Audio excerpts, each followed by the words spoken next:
Europe 1, 8h15. Europe 1 matin. Bruce Toussaint. Voici celui qui fait trembler les grands de ce monde tous les jours. Voici Laurent Guimier, le vrai fou de l'info sur Europe 1. Bonjour Laurent. Bonjour Bruce. Vous partez ce matin à la chasse au couac. Oui, parce que vous le savez, on dit que le gouvernement de Jean-Marc Ayrault est indiscipliné, ça parle à tort et à travers. Et il n'y a pas que l'UMP ou les méchants journalistes qui le disent. Écoutez le patron des sénateurs socialistes, François Rebsamen, sur la chaîne parlementaire la semaine dernière. Oui, il y a des couacs, et c'est la faute à la nouvelle génération.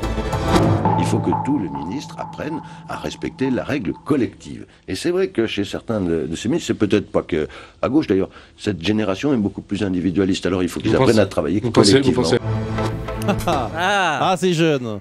Alors, c'est clair pour François Rebsamen, c'est la nouvelle génération de ministres qui est indisciplinée. Vrai ou faux? Je dis faux. Pour vous le prouver, j'ai fait deux choses. D'abord, j'ai fait la liste des couacs. Il faut bien la faire. Ce sont soit deux ministres qui ne sont pas d'accord.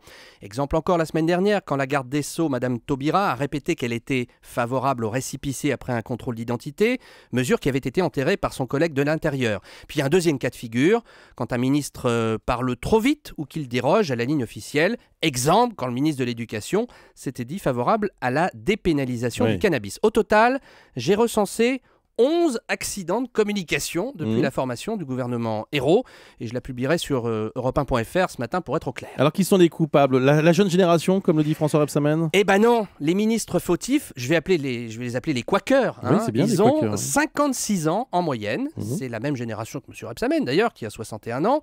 À titre de comparaison, je rappelle que la moyenne d'âge du gouvernement est de 53 ans, donc non, ce ne sont pas les petits jeunes, les Duflot, les Vallaud-Belkacem, j'imagine, dans sa tête, qui font des couacs, puisqu'ils ont 56 ans. Oui, il faut quand même rappeler que la gauche est restée 10 ans dans l'opposition.